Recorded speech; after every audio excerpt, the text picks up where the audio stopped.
father, supported by our extended family, shouldered the responsibility of raising me alone.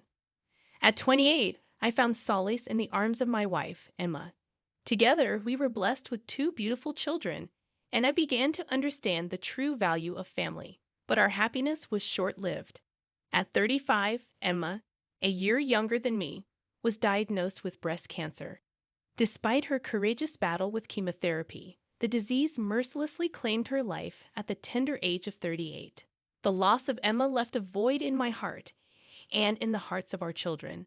Sophia, my mother-in-law, spoke with stoic grace at Emma's funeral, expressing gratitude for my presence in her daughter's life. Yet, her composure shattered as Emma's coffin was placed into the cremation furnace. In a heart-wrenching moment, Sophia pleaded for Emma to wake up, her grief pouring forth in uncontrollable sobs. It was a moment of profound anguish, unmatched in my life. Sophia had known loss before. Emma's father had also succumbed to cancer at a young age. Despite her own pain, Sophia had lovingly raised Emma. Despite the challenges of being a single mother, Emma's life was tragically cut short before her time. After her passing, Sophia came to live with me in our home. It had only been a week since she moved in when something heartwarming happened. As I was preparing to leave for work, unlocking the front door, Sophia hurried to greet me, clutching something in her hands. "Andy, here you go, your lunchbox," she said, offering it to me wrapped in a checkered handkerchief. "When Emma was well, she used to pack your lunch every day, right? Eating out every day can be costly, so I'll take care of it from now on." Approaching 40, I had started to worry about my expanding waistline, but lacking culinary skills, I couldn't bring myself to make my own lunch. "Thank you so much, Mel." I expressed my gratitude. She spoke to me with a motherly tone, reminiscent of sending a child off to school. "Don't space out. Look ahead and walk properly. Take care and have a good day." Tucking the lunchbox into my bag, I headed to work with renewed energy. At lunchtime, I joined my colleague Smith in the break area. "Did you make that lunchbox?" Since Emma passed away, my lunches have been limited to cheap, deep-fried options from the lunchbox shop. "Mamo made it for me today," I replied, impressed by the array of vibrant and nutritious dishes packed inside. Sauteed mushrooms and spinach with ginger soy sauce, simmered pumpkin, and pickled carrots filled the box, meticulously prepared by Sophia. I couldn't help but wonder how much time and effort she had put into it. In gratitude, I decided to buy a red carnation on my way home. Upon my return, I handed the empty lunchbox and the bouquet of carnations to Sophia. Surprised and touched, she exclaimed, "Oh my! I've never received such a lovely bouquet, not even from your father. I'm sorry for making you feel obligated." "No, it was my pleasure. I appreciate the effort you put into making such a healthy lunchbox," I assured her, grateful for her kindness and support during a difficult time. Concerned about my health, Mrs. Sophia took the initiative to arrange the side dishes on the dining table, expressing her willingness to continue making lunchboxes for me. "If it's okay with you, Andy, would you let me continue making lunchboxes for you? Since my daughter is no longer here, I feel lonely too. But when I'm cooking for everyone like this, it helps distract me and makes me feel really good." Her words resonated with me deeply. The loneliness I felt after Emma's passing was a constant ache, one I tried to numb with work. So, naturally, my response to Sophia's proposal was immediate. "Of course, I'd love to, but please don't overexert yourself, Mel." Sophia's smile lit up the room as she eagerly accepted. "Great, it's settled. Well, if that's the case, I need to start preparing for tomorrow." Despite her efforts to hide it, I had seen Sophia cry alone in her room numerous times since Emma's death. She always ensured her grief remained unseen and unheard by others. In front of me and the children, she maintained a cheerful demeanor, masking her pain with laughter. Yet I knew she mourned Emma's loss deeply and struggled to find hope in her own life. If making these lunchboxes could bring even a moment of solace to Sophia, it seemed like the least I could do. And so, from that day on, Sophia made lunchboxes for us every day. On days of important business negotiations, she would include a bowl of rice topped with slices of deep-fried pork. When work weighed heavily on my shoulders, she packed lunchboxes filled with my favorite side dishes. As the children entered high school, Sophia took on the additional task of preparing lunchboxes for them as well. Occasionally, she crafted adorable lunchboxes tailored to our daughter's tastes. And then, when I was diagnosed with high cholesterol, during a workplace health checkup, Sophia delved into studying nutrition. There were nights when she burned the midnight oil with her books, and days when I gently urged her not to overexert herself due to her advancing age.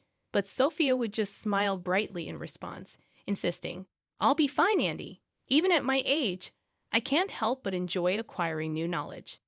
When I was young, there were wars and all sorts of things going on, so I had fewer opportunities to study what I liked. That's why now, I feel like I've become a college student. In that moment, Sophia's eyes mirrored those of her late wife, Emma. Just as Emma would lose herself in gardening magazines all night long, Sophia now immersed herself in her studies. I once told Emma not to neglect her health in her pursuit of knowledge, to which she replied with the same determination as Sophia.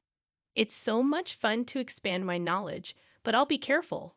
Thank you."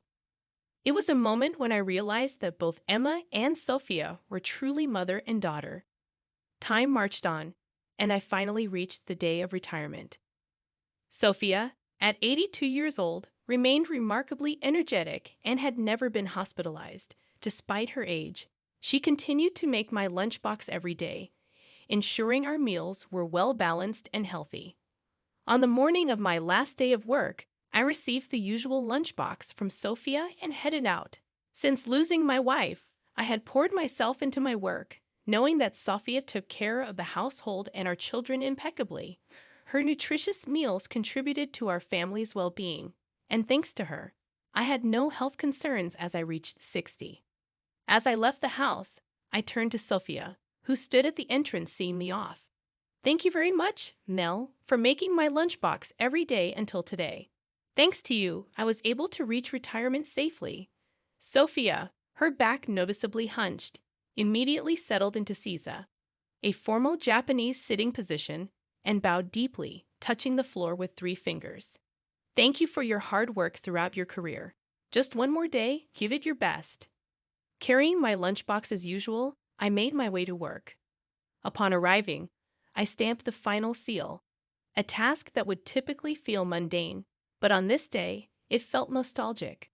My subordinates bustling around, me, the retiring senior, gently guiding them. Every scene in the workplace felt precious. During the lunch break, I shared my final meal at work with Smith, a colleague who was also retiring. While Sophia's meals could be enjoyed at home, there was a unique sentiment attached to the lunchbox. It seemed to convey a hidden message from the maker, urging me to stay strong and resilient. "Get it together, cheer up. Since you had a drinking party until late last night, let's have a stomach-friendly meal today," Smith joked, recognizing the significance of the occasion. I had looked forward to Sophia's lunchbox every day. No matter how challenging things were at work, eating the lunchbox rejuvenated me. Even when feeling under the weather, properly savoring Sophia's meal helped me push through the afternoon. To Sophia, her daily act of preparing my lunchbox was more than just providing nourishment. It was a gesture of love and support, a silent reminder that I was not alone in facing life's challenges. I was the husband of her daughter, connected not by blood, but by the bonds of marriage.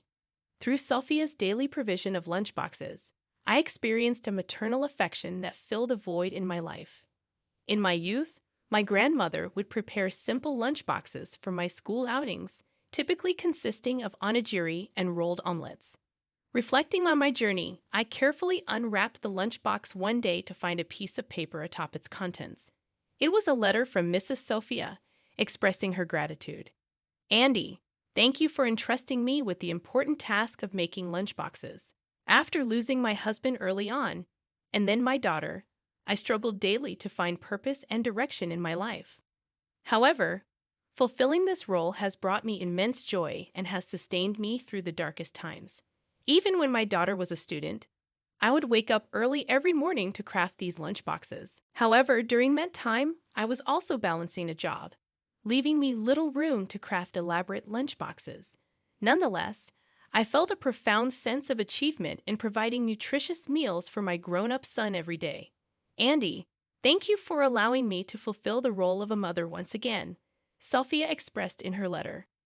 As I finished reading her heartfelt words, tears welled up in my eyes. Though Sophia was my stepmother, her love resonated deeply through the lunchboxes she painstakingly prepared. It was because of her efforts that I had safely reached this point in my life. Feeling a reluctance to disturb the sentimentality of the moment, I delicately tucked the letter into my inner pocket and hesitated to lift my chopsticks to eat. However, upon opening the lid of the lunchbox, I was greeted by a simple yet touching message written atop the white rice. Good job. A smile naturally spread across my face, warming my heart. The taste of that final lunchbox was bittersweet, tinged with a hint of saltiness that mirrored the tears in my eyes. On my way home that day, I purchased a bouquet of red carnations and presented it to Sophia alongside the empty lunchbox. With gratitude overflowing, I addressed her as Mom and expressed my heartfelt appreciation for everything she had done. Sophia's initial surprise quickly melted into a gentle, motherly smile, affirming the deep bond that had grown between us.